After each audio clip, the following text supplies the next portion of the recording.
Welcome to another episode of Green and Gritty. We are 4 master's students trying to make environmental education a little more accessible. We are so excited that you joined us today in our little corner of the internet. So stick around, this is going to be a fun episode.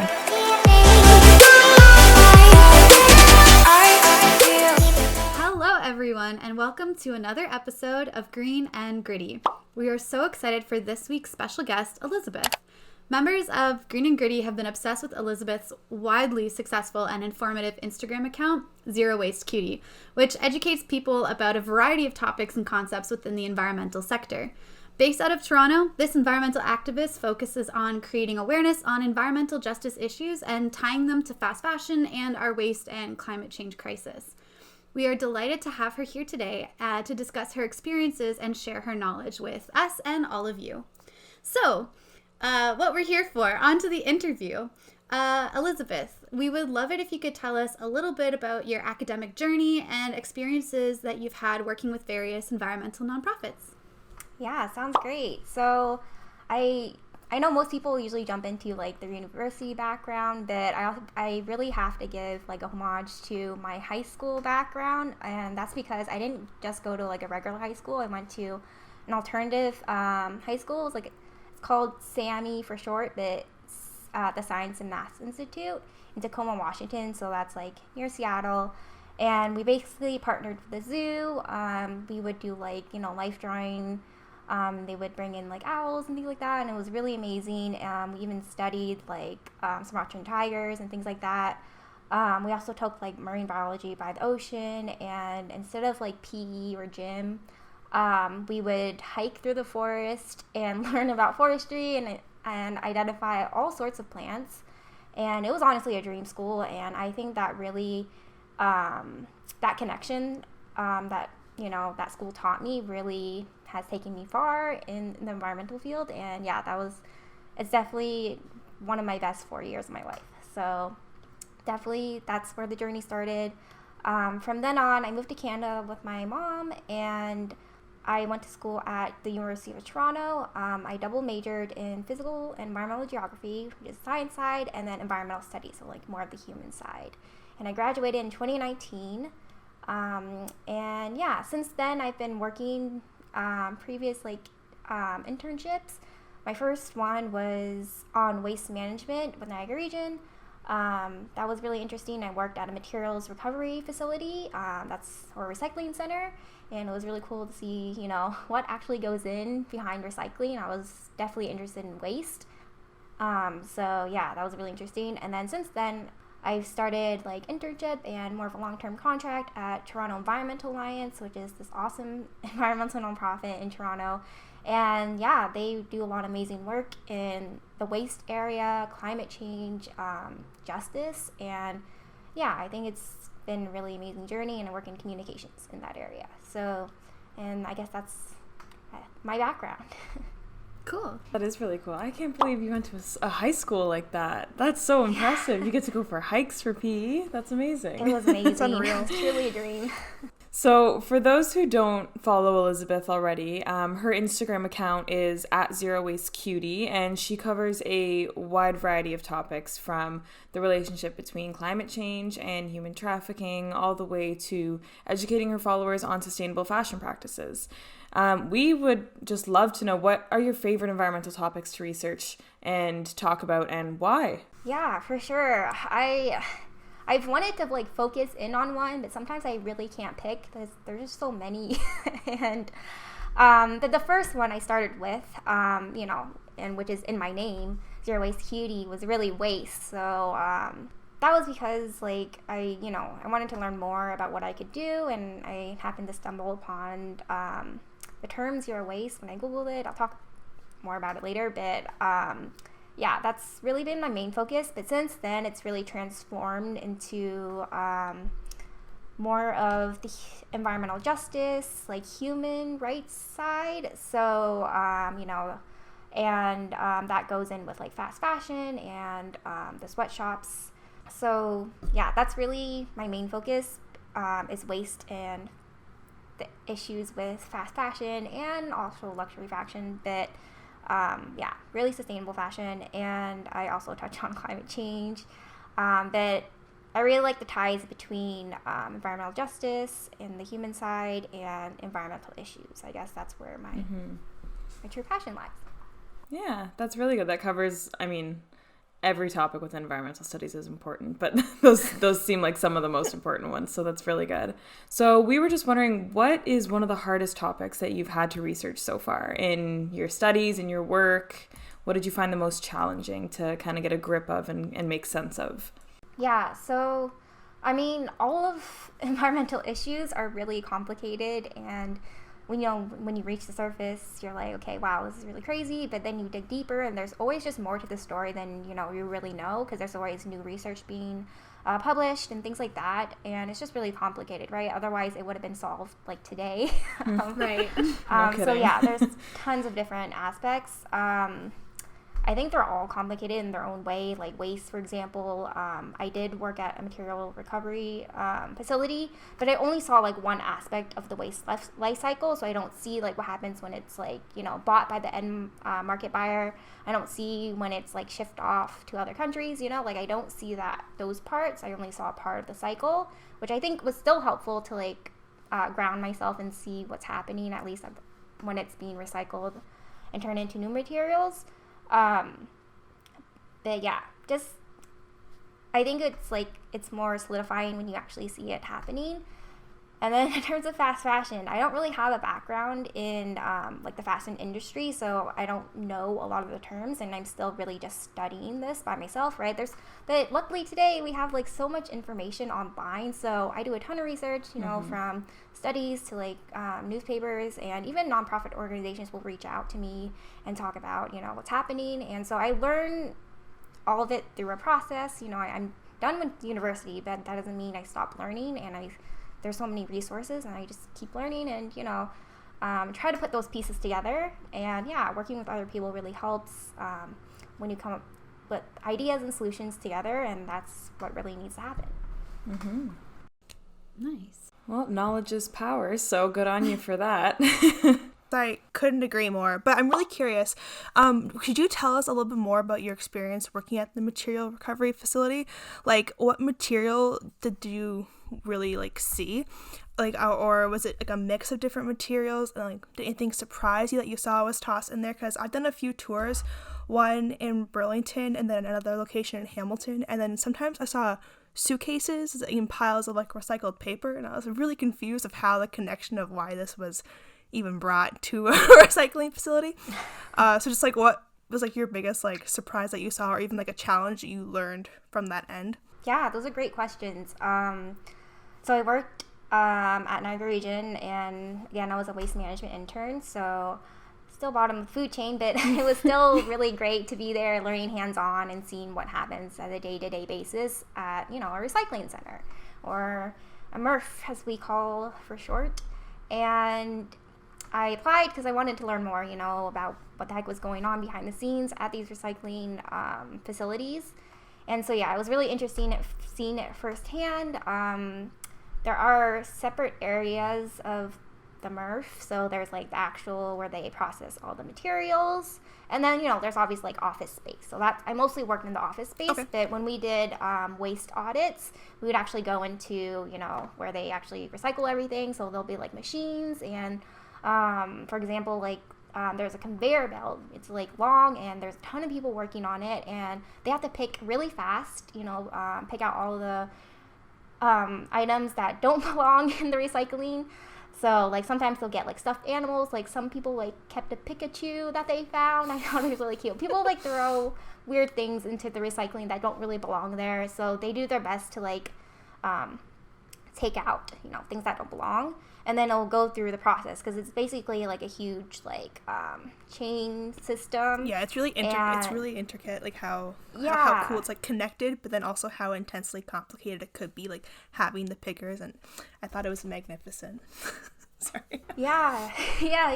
It's definitely like it's really intricate and interesting to see all the things that go into it. And yeah, like they use magnets to like pick up metals and cans, things like that, and then it moves down the conveyor belt. There's also like sorting for like paper and things like that. when we do the education portion, I guess, of my internship, like we would go to schools and like libraries and talk about, what not to throw in, like, for example, like plastic spoons and like utensils. Like, we often tell people not to recycle that because it often jams up the machines, and then that can take a while for it to start up again. And it's really interesting because, like, people think that all sorts of plastic can be recycled, but it's not really the case. And also, like, tiny pieces of plastics, it just really does more harm than good. So, yeah, it was definitely an issue, and bottle caps as well. But again, every, like, city has their own, like, rules. So I wouldn't apply this to every city. Like, when I was working in Hamilton, they said to, like, screw the bottle caps on. And then in other areas, they say not to. So the rules are very complicated, and I can see why, consumers are frustrated with the recycling system, because it's very complicated, even for the, people who work in that area. There's, like, so many rules. But yeah, I think it was really interesting doing the audits themselves. So basically, we'd go into a room, and there's this huge table, like a metal table, and then they would bring in, like, big containers of waste. So usually they're sorted on, like, if it's paper or metal. One time we did an organics audit, so it was very hands-on, and obviously you'd wear gloves and things like that, and you would sort through the waste, right? So what kind of plastics is this? Like, you would sort it into a container, and then you'd weigh each one, like, how much does newspaper weigh, cardboard, versus, like, regular paper versus receipts, things like that. You would weigh them, and then you would write it down, and then, like, put it into the database, and then go from there and see how well they did in sorting their waste. Sometimes you would find odd things like socks or pizza that don't belong there. My favorite things were, like, books. Like, sometimes they're really brand new, so I would just take them and, just keep them for myself. And, yeah, they're, like, so many crazy things that you would find in there, CDs, things like that. You would find, like, any gems, like books or, things that still work. You can keep them.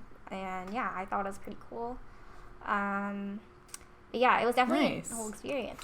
Yeah. That is really cool. That sounds like a really interesting experience, because then you get to learn more of the end of the education too, like what you were saying, like the bottle caps in one city can be thrown out somewhere but can't in another, and then it shows, like, I think, like a better of how much more work there is to do, like, on educating this public on just, like, getting on, like, the same page for starters, not even just, like, members of the public, but then, like, people in, like, decision making people, like, on in the same page, like, what are we going to allow, but then also what can the technology keep up with.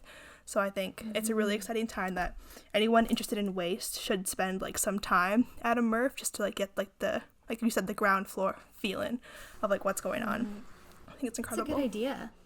So Elizabeth, we were all really blessed to see your content on Instagram. We love your social media pages.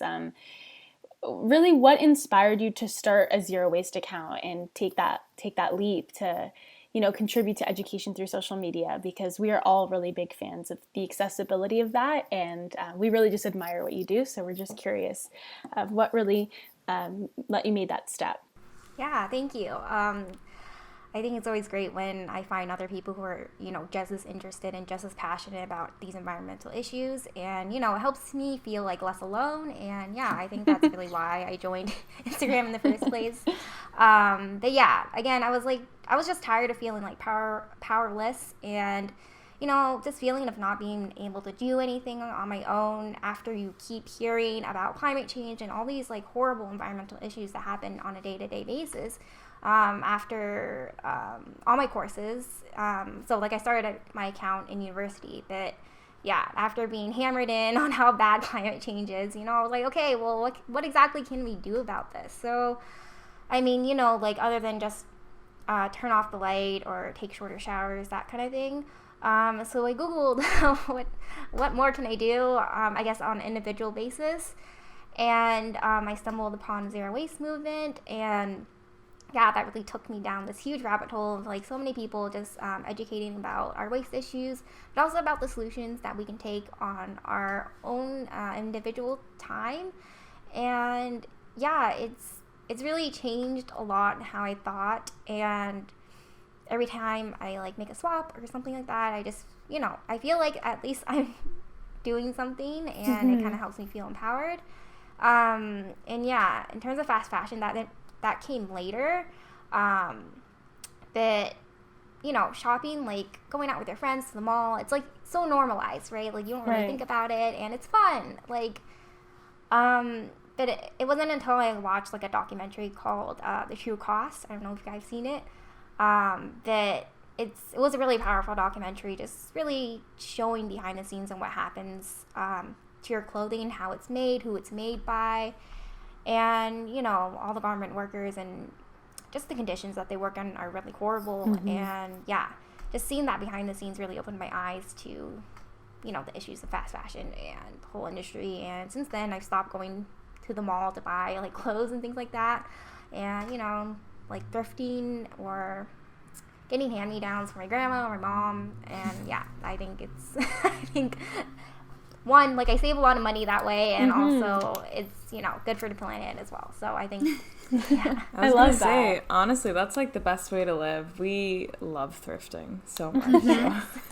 We're right there I with love you on that. that. I love the hand-me-downs too, because that was a huge part of growing up for me. Is I was so excited to receive hand-me-downs, and I didn't realize how much of an impact that is, like just on the environment itself, and how exciting it can be to also receive it. So I think that's awesome. I guess my follow-up question to that is that I know that you're an expert on waste and fast fashion. I know they're very intermingled, but I would love to hear if there are any more common questions about environmentalism that you get asked by your followers. If there's anything people want to learn more about specifically, if you get asked like what topics you would elaborate on. Yeah, for sure. I think it also ties into my internship. I would also get asked a lot about what happens to the waste when it's sent, like, when you hear in the news, like, waste is sent to other countries, right? And then, you see people, like, burning huge amounts of waste because they can't, they don't have the facilities to handle this huge amount of waste that we're sending over to them. So I feel like that's a big issue, and I don't know the full story, but I do know that, it is a big issue. And I've asked my boss previously, like, do we actually, like, ship it off to other countries? And, they told me that they don't, and they sell it to end market buyers, right? So I guess for a little bit of background, so to recycle things, you basically need someone to buy the end product of this recycled materials in order for, it actually to be profitable, or at least, make sense. So, for example, like Ziplocs, they have like that, I don't know what to call it, but the top part where you like close it. So, yeah. In some years, like, the rules would be to, like, cut it off and throw the top part or whatever in the garbage, and then just to keep the plastic bottoms and recycle that. And then some years, they wanted that all intact, all in one. And so, it's confusing to the consumer. It's also because end market buyers, like, no one was buying the tops or whatever. Like, I guess they just didn't find any use for it. So, yeah, I think the problem also lies within, like, what happens when, this material, the recycling materials is just too highly contaminated, like, what happens then? Or if they, end up with the end market buyers end up with materials and, they just don't have any use for it, or there's just too much, or things like that, that's where it gets a little blurry. And, I guess when people don't know what to do with their waste, they send it off to other countries, or it's just, it's just a big issue, and you don't really, there's no, like, way to track everything. I guess there has been some studies that do track, like, specific containers and things like that. Or if you hear it on the news, because, people are calling it out. Like, for example, in 2013/2014, there were these containers of waste from Canada that were shipped to the Philippines. And, this was, these containers were, like, falsely labeled as, being full of recycled plastics, in which they weren't. 2/3 of them was actually contained of garbage and electronic waste that cannot be recycled. So, and there's, like, I think like 2,500 tons of this stuff. Being shipped to the Philippines, and obviously they were pissed like that. I don't know if I'm allowed to say that, but I would be angry too, right? If you just dumped a bunch of stuff, a bunch of your garbage in my home, I would be angry too. So the president of the Philippines was angry and threatened, to sever diplomatic ties with Canada if they didn't take back their waste. So there's a lot of these issues going on, and they still happen like really often, like. So it's definitely a huge issue, and it's hard because there's not a lot of transparency within the waste industry, and if you don't see that, it's hard to connect all the dots, and then it's like who's to blame here, and that kind of thing. So I feel like that's one of the hardest questions, and as well as what can we do about for example, about fast fashion as an individual. It's also hard to answer that, but I'll get into more later, but there's definitely, collectively we can definitely make a difference. So I feel like those are like the hardest questions that I get. Those are great questions too. Yeah. Because it just makes you think, and then you kind of spin off into like what else can we question and examine. But I really want to dive into what is zero waste living, what are some of the benefits of the challenges of living waste free, and then we can kind of just like go into like your expertise there. So if you just want to go off. Educate us all. Yes, please. Awesome. So zero waste living, that's really what I start with, and that's what I'm trying to do. It's hard right now, but every bit helps, I think. Basically, zero waste living is the goal is really to reduce the amount of garbage that ends up in the landfill, so by changing your lifestyle. So it typically goes off the 5 R's. Usually there's like 3 R's, reduce, reuse, recycle. But now in the zero waste, I guess, movement, one of the R's, or 2 of the R's that are added are refuse. So like, for example, if you go to like a restaurant, you say no straw please or something like that, so you don't get a straw. Sometimes you still end up with a straw, but at least you tried. At least you tried. Exactly. So yeah, that's kind of like the refusal part, where you just kind of refuse the waste if you can. And then another R added on is rot. So that's like the composting side, right? So any food waste, cool.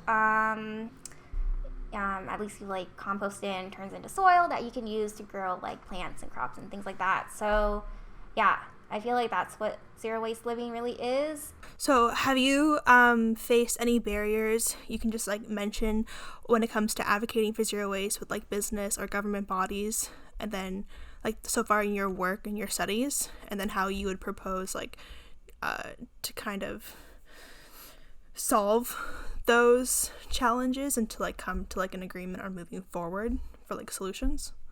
Yeah, there's definitely a lot of barriers when advocating for zero waste, because usually when you go into zero waste, you try to live this lifestyle yourself. So it's really, I think of it as a journey, because you're not going to be zero waste like in 2 days or whatever. It's really a process and a long journey, and it can be hard at first because you run into a lot of frustration, right? So like when things don't end up your way, like in terms of like asking for no like plastics and things like that, when you go into restaurants, no straws or no plastic bags, that kind of thing, like sometimes you just end up with it, and it's because it's like part of a bigger issue, right? Like a lot of restaurants and companies, they keep producing plastics, and I feel like it really has to be up to the government who makes these policies to really be more strict with government regulations on waste, so that we don't have to like us as individuals don't have to take like so long to think about all the different options and what we can recycle, what we can. It's really not the full solution, and it really needs to be taken up on a bigger level. And right now it's even harder, right, with the pandemic. A lot of places are just refusing takeout containers, like mugs, that kind of thing, which is understandable. I believe there was a study that's saying that it doesn't actually pass on like COVID and things like that, but that is probably like another topic, and I would have to find like the research on that. Yeah. And also like, like I feel like personally for me, like I understand like people are afraid right now, so I don't think people like should be pushing that too much because people are obviously afraid. And so even myself, like right now, I can't even take like produce bags to my regular groceries right now. So I am taking plastic. I try to reuse like, the plastic at least. So I would take back and then just reuse it. It's hard. But again, the bigger issue lies on a bigger scale, right, with corporations and how they continue to produce plastic, right? For example, like Coca-Cola and all these big brands, they actually used to use like glass and stuff that was easy to recycle, right? And aluminum, that stuff can be because it had more of like easily. A value at the end of its life, right? Exactly. It had a better value, but unfortunately, these things cost a bit more compared to plastic, right? So, of course, companies, their main goal is to make a profit. All of a sudden, like, these corporations, they just turn to plastic, right? You'll see, you go in your grocery store and now you just see, like, everything's in plastic, like, all these drinks and stuff, when previously it wasn't. Companies are doing this to cut costs, right? Plastic's just cheaper.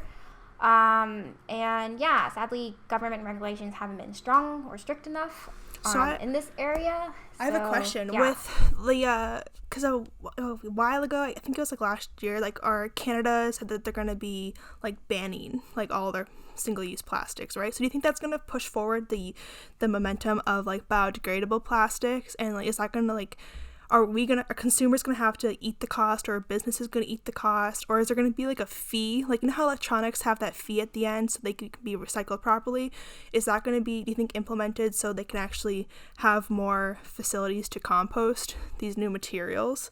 Like, what do you think the future holds? Yeah, that's a great question. So in Ontario, we have something called Extended Producer Responsibility, or EPR for short, and it's basically a shift that's happening from Ontario's Blue Bin program, and it's shifting to what we call EPR, and it's basically shifting the responsibility on producers and manufacturers, right, where they pay fully on what they actually produce instead of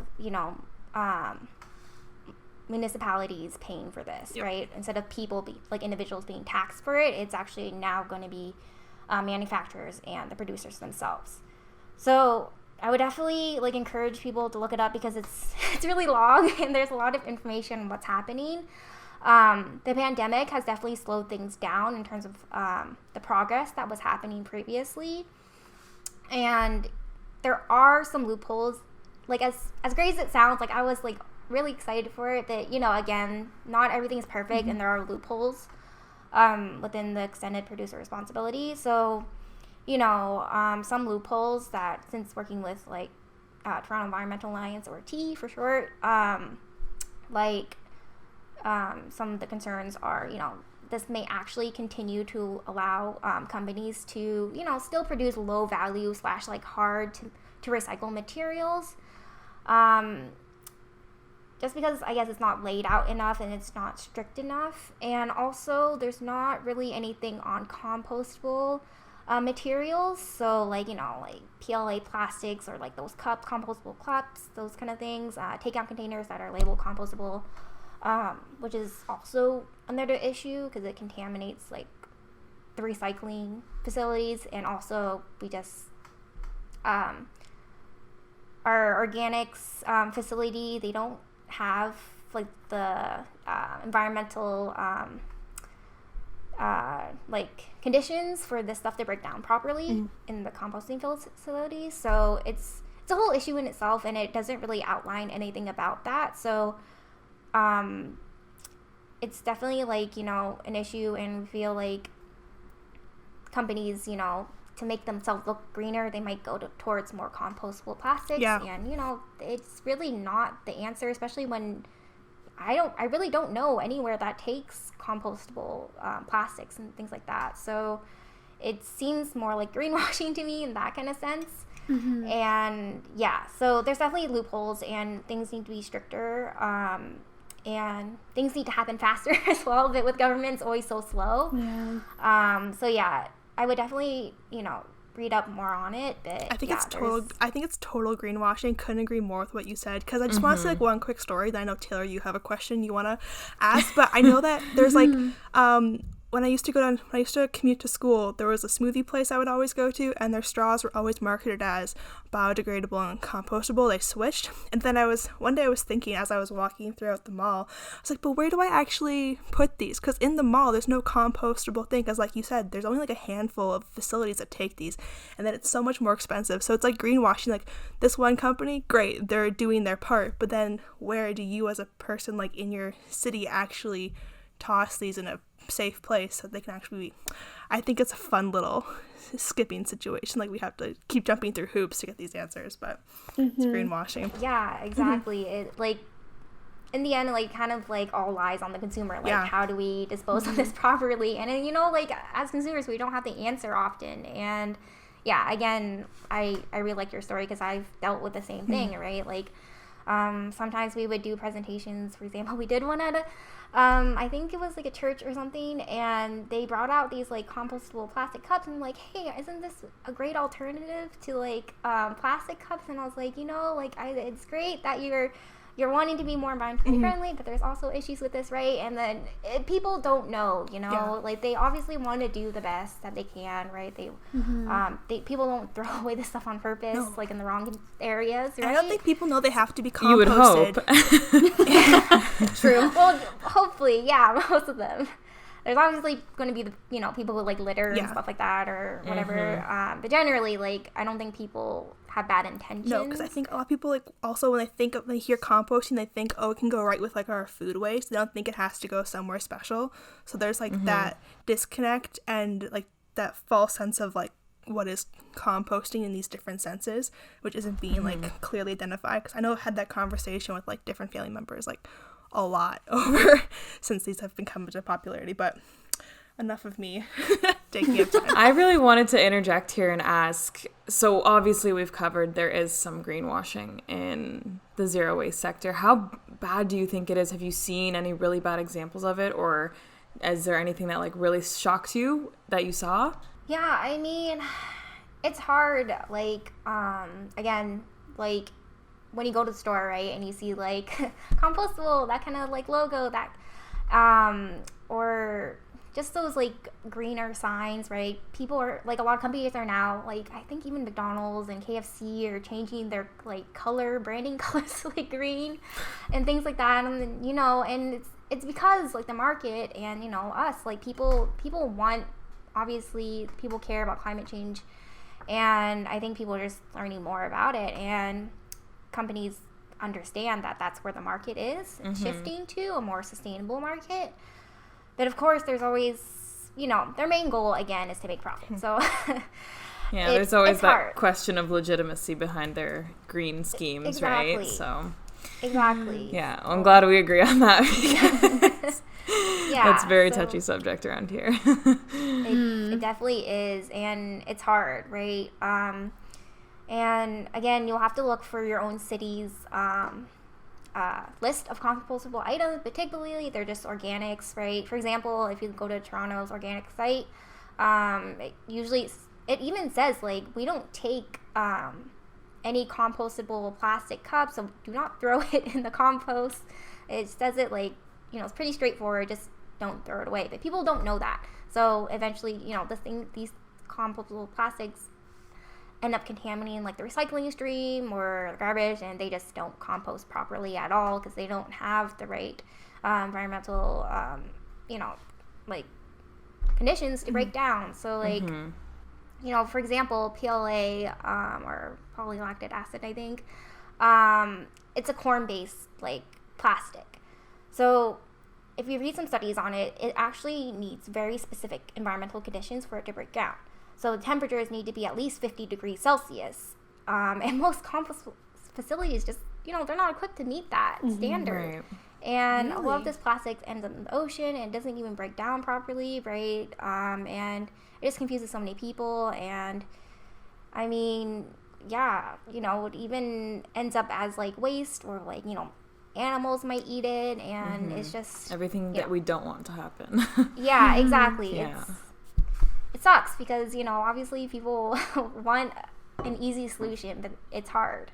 So, well, yeah, thank you. I think that, I was going to say that. I think that leads very well into what we wanted to shift gears into right now. That fits perfectly, Taylor, with what my question is. So, as I was mentioning, I'm very into planning, and in planning, a huge term is NIMBY, NIMBY, for anyone who's listening, or NIMBYism.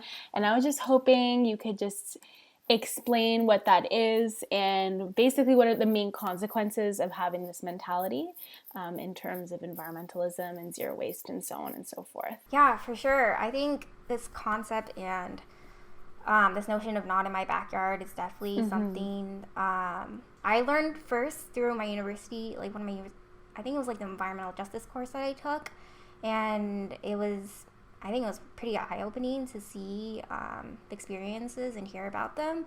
But it basically is, you know, it stands for not in my backyard, but it's this notion of out of sight, out of mind, right? So if you don't see the waste facilities, then, you know, it's not there. Like, you kind of feel like it's not there, it doesn't affect you, who cares, that kind of thing. Yeah. I think the history behind it is, like, it started off as kind of like a good thing. Like, you know, local residents get together and, you know, they, like, campaign against, you know, this hazardous facility, and they don't want it in their neighborhood, so they go to the local officials or whatever, and they, you know, try to fight against it, and it has worked, but eventually that hazardous facility has to go somewhere, and unfortunately, in a lot of cases, it ends up in community, like the backyards of communities of color.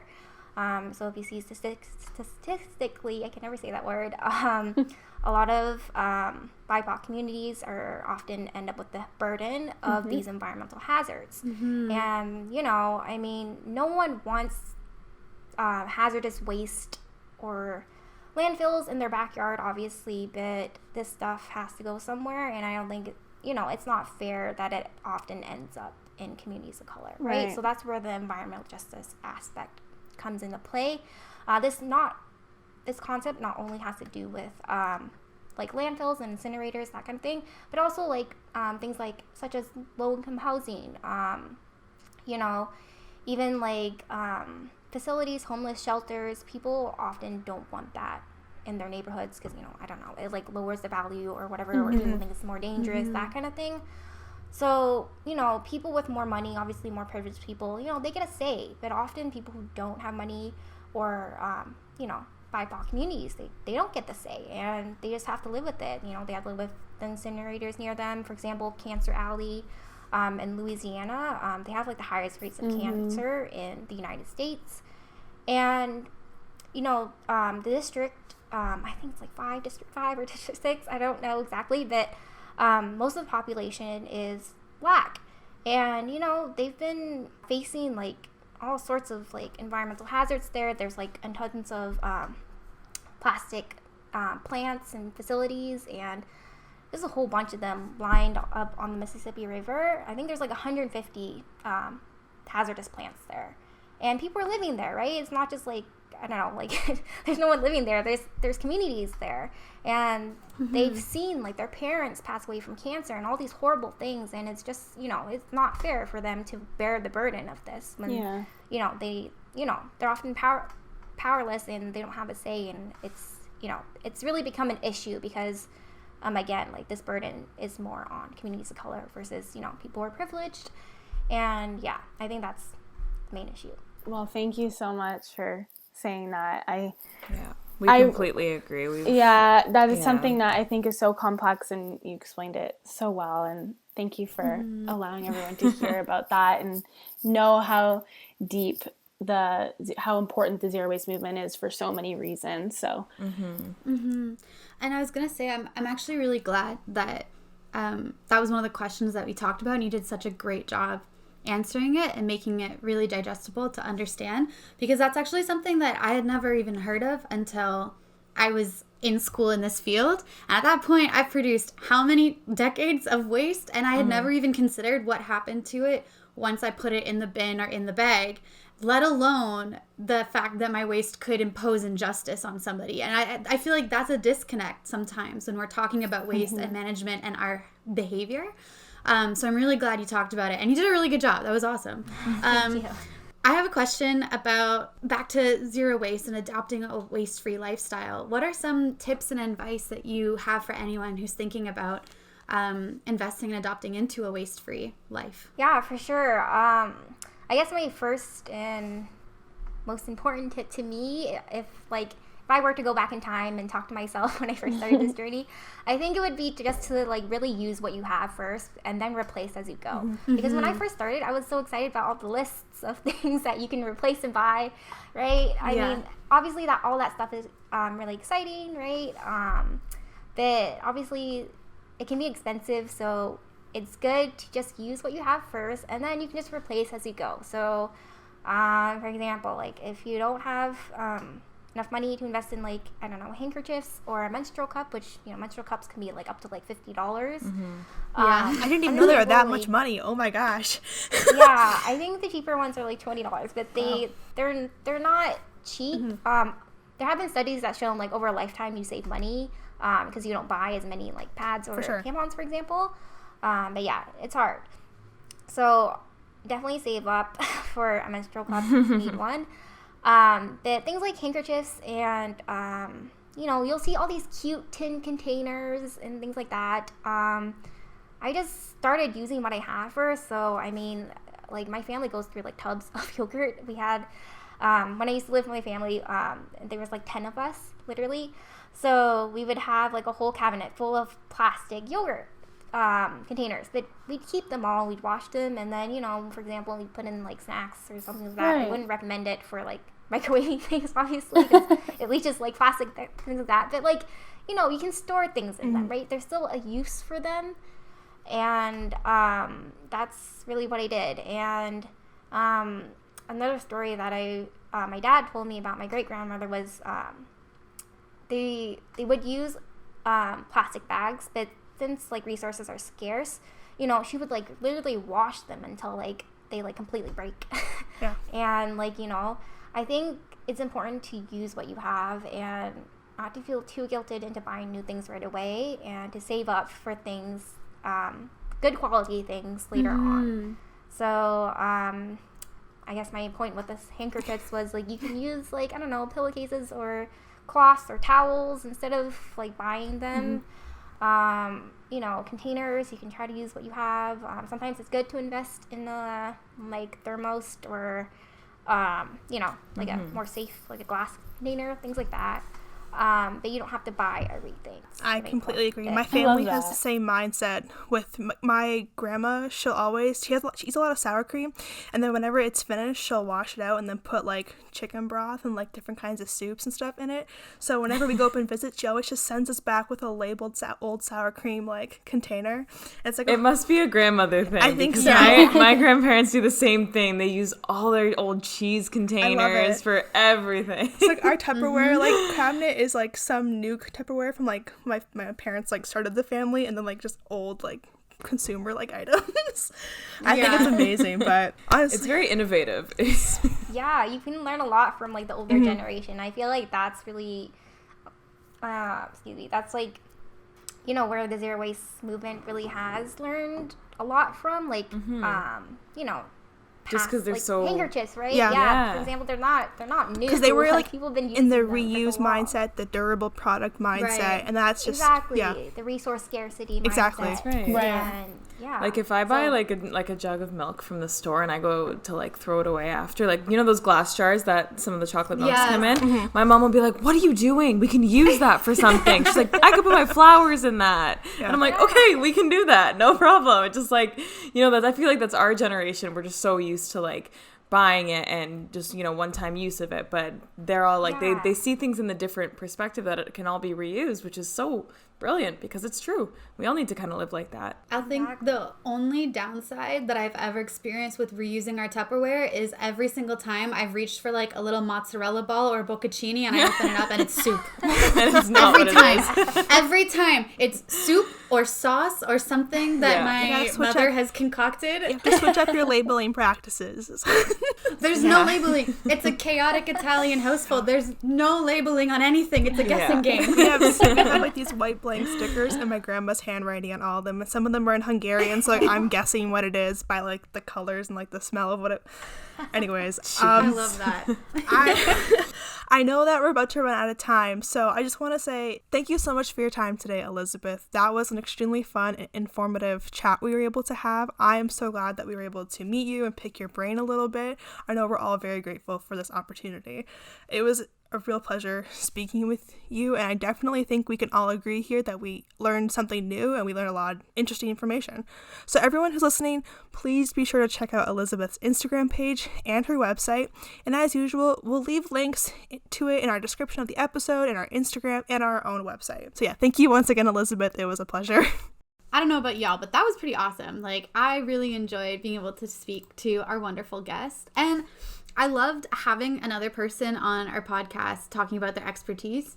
Mm-hmm. So for everyone listening, as I'm sure you know, we do a lot of research for all of our episodes, and we sometimes learn new things about new topics on our own time, and then we present it, and that's how we operate.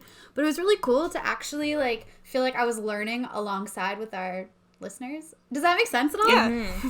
Yeah, where it just felt cool. I was like, I'm on the other side of this. Like, I'm learning with y'all. It was really awesome.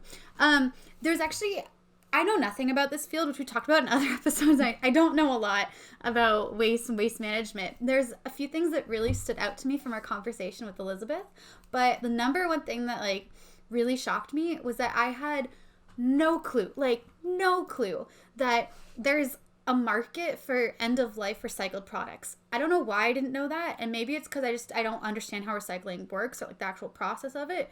But I was genuinely shocked to learn that a lot of what is or isn't recycled, like when she was talking about the Ziploc bags, is actually influenced by how valuable the product is once it's processed. Yeah. So I was wondering if anyone had any insight or if you want to talk about that further, because I was mind blown. It's pretty interesting to think about that, because it's not something that's taught to us. It's not something that's like automatically written on any it's not like common knowledge. I know I didn't know about that until, I don't know, sometime in undergrad when I really started learning and seeing like what's all about it and what's in the process, because you learn about, like, for instance, how much it costs to make paper and then how much it costs to sell it and the whole manufacturing process.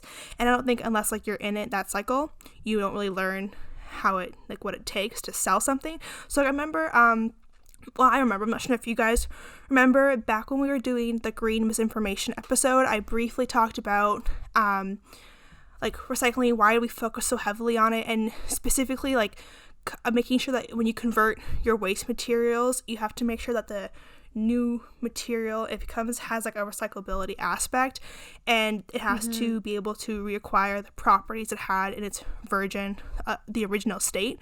That's because it has like the value. So for example, aluminum has a really, really good value on it, whether it's virgin or has been recycled, and that's because you're able to use it like an infinite number of times, whereas paper, you're only allowed to really remanufacture it with like 7 times before you lose too many of those virgin properties. So like the color of it, the structure, like that sort of thing, and those things can affect branding with companies, like if they want their certain color to pop, or if they want it to be extremely visible on shelves to consumers because you have that brand awareness, then that can make a decision if it's going to be a yes, no, if you're going to have recycled materials, and then also like how much you're going to pay for that or charge someone.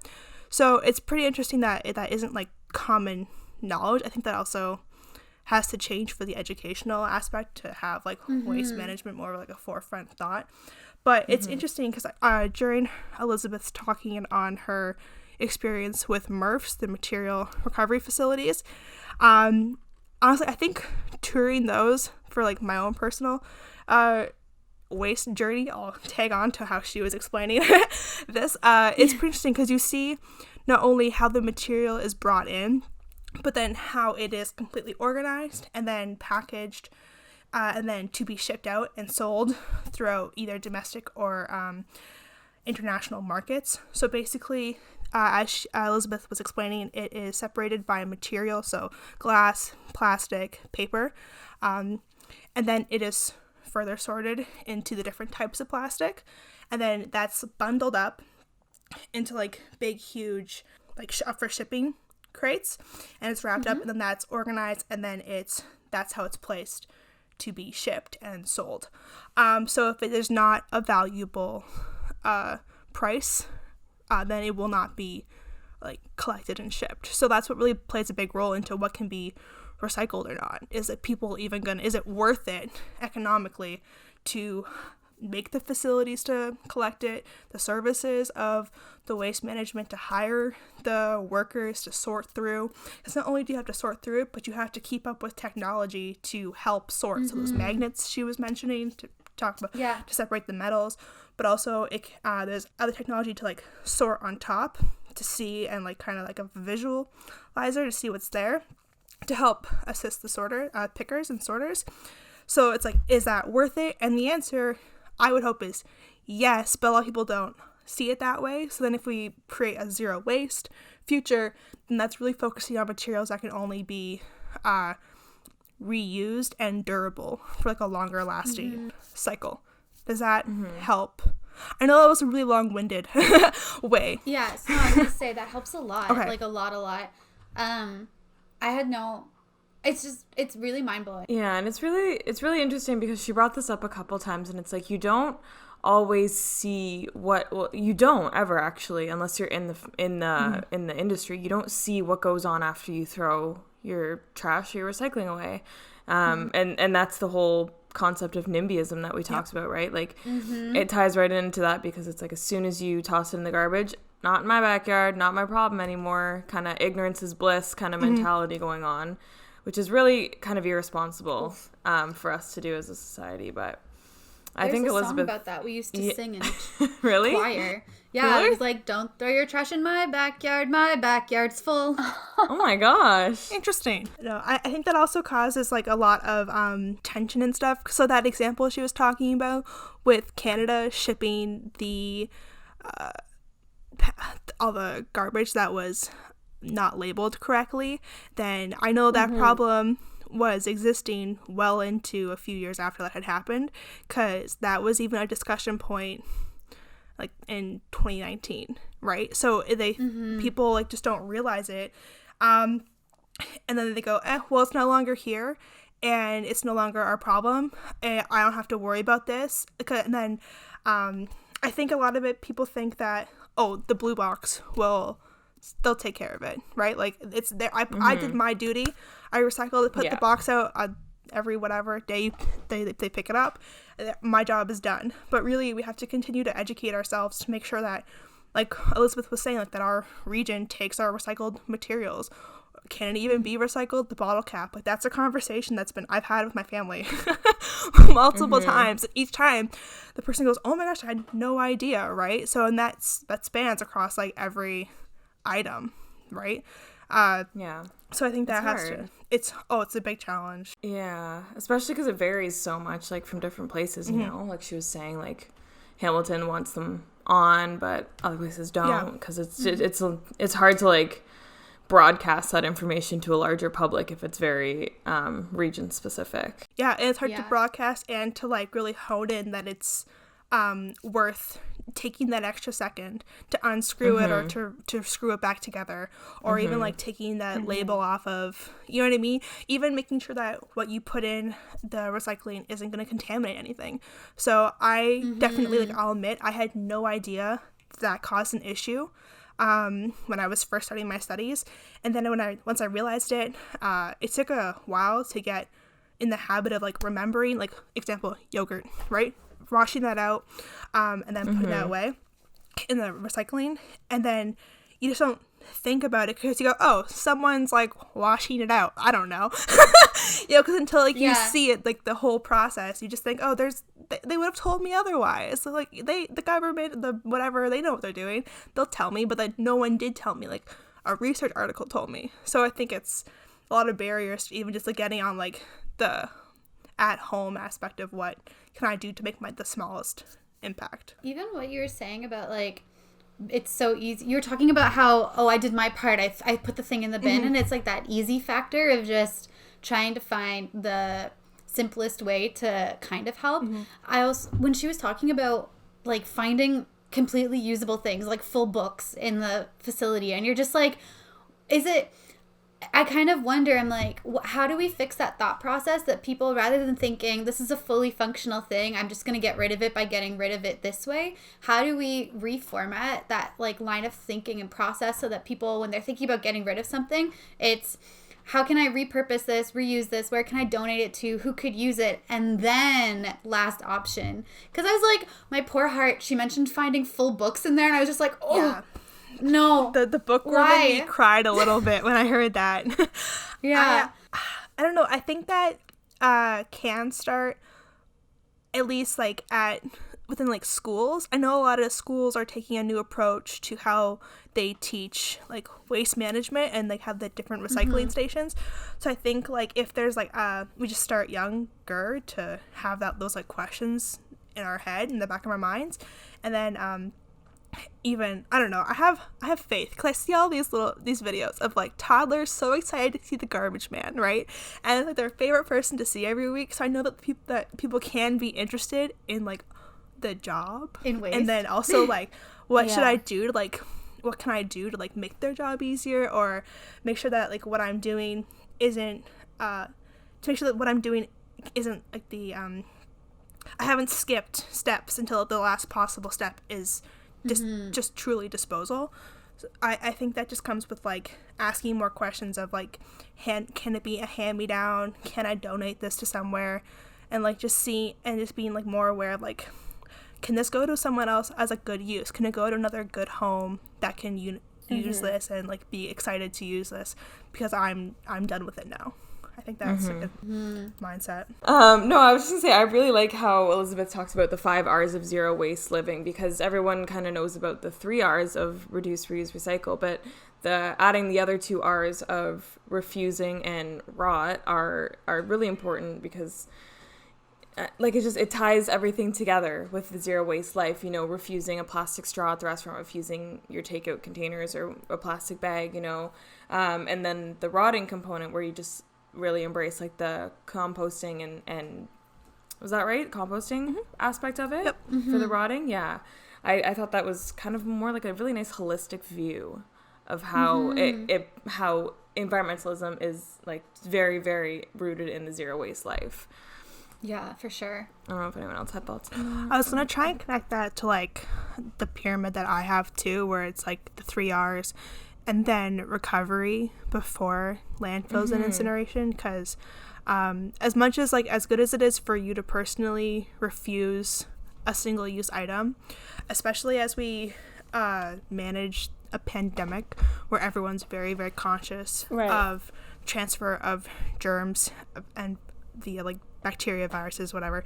And even though there are studies that have shown that there is either no or a very limited transfer on items like that, it's still everyone's like back in the mind and like a fear factor. So like, how do you refuse it personally, but then also do your part? But then also, how can companies refuse it when they have a manufacturing contract where they had already ordered this? You know what I mean? So I think that's a big picture kind of question to ask, like how can we do that as a collective? I think we already showed that too with the plastic straw movement. That's what I was going to say too. Like that came into play, and we were able to really spark change with that, and now we have a bunch of different varieties that are more mainstream with straws. So I think that's a perfect example that it can be done to refuse a certain material and to like demand a better one. And I think like the concept of rotting materials is perfect, because we have to have more awareness with composting, industrial and food waste composting, so that we can really take care of these new materials that are being added into our stream. of products, and so that they aren't just ending up in the landfill and it's the same problem but just with new materials. Well said. Yeah, I Thanks. really like that. That was good. I feel like you could really round us out then if you wanted to. I mean, sure, unless everyone else has any more questions they want to like talk about or comments. Like, I don't know, I have a question actually for you guys because I was just going to say something about COVID related, Sure. but I don't know if I should. I just really liked how she brought that up, but I can refer back to that. You guys go first.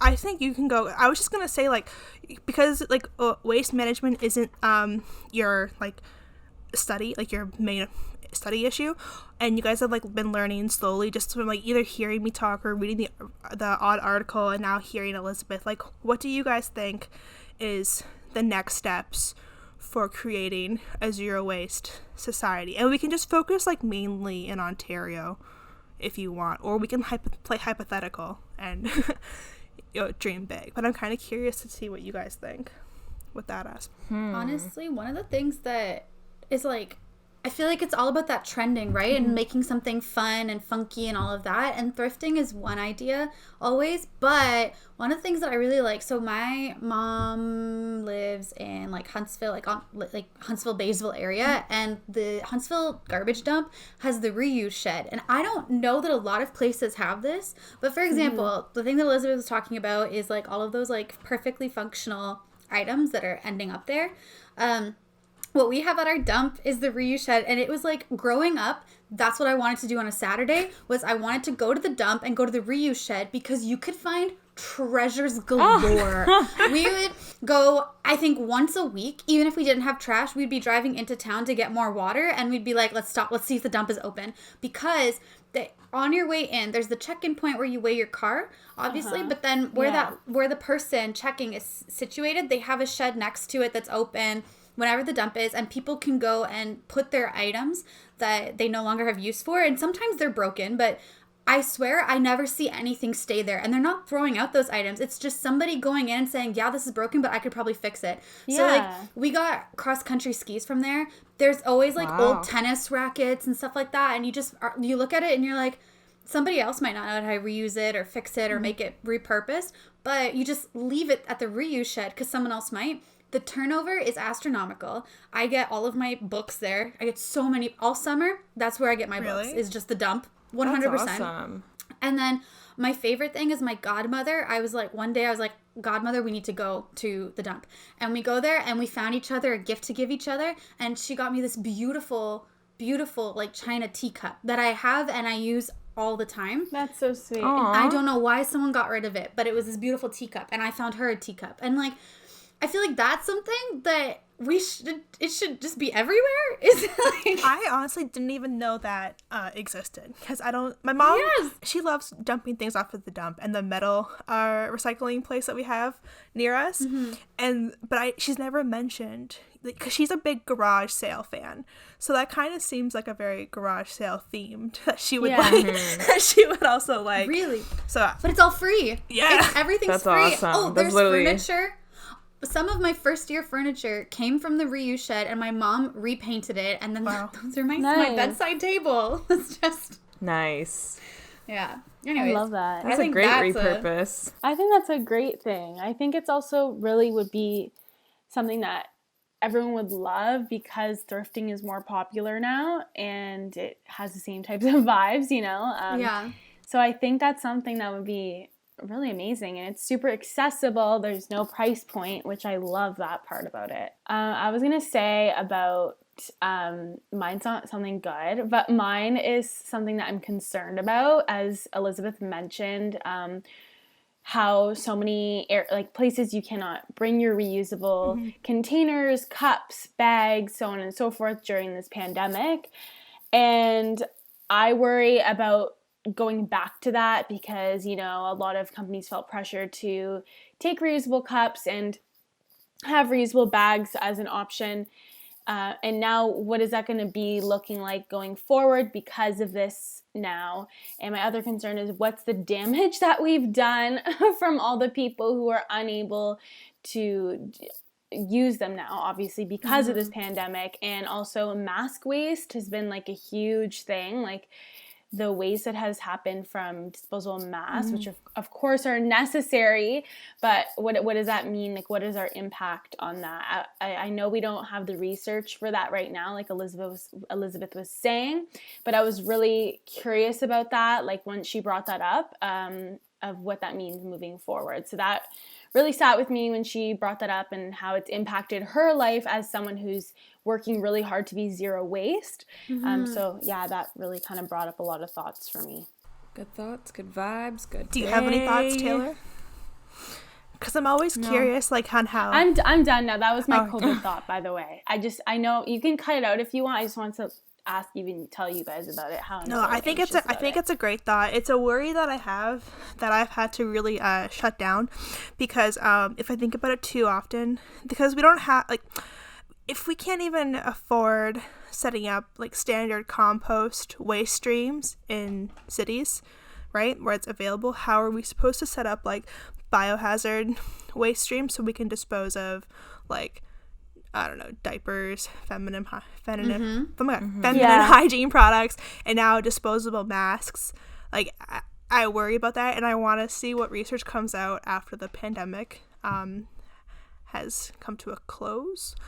But, you know. I want to see if anyone does an art installation made out of masks. Like, Probably. if they sanitize them down, and, like, if somebody does a really cool piece about COVID, I think that would be really dope. Well, everyone, I think that concludes it. We've had a really in-depth conversation. We've learned a lot today. We've asked a lot of interesting questions. And, of course, I'm excited because I want to make waste management a sexy topic for everyone to enjoy and get excited for. And if there was anything we talked about today that sparked your interest or got your research juices flowing, head over to our website and you can find the sources we each used in today's episode. And as always, thank you for joining us in our little corner of the internet.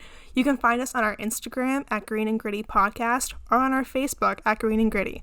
We would love to hear from all of our incredibly brilliant listeners. All right, so this is Green and Gritty signing out. Bye.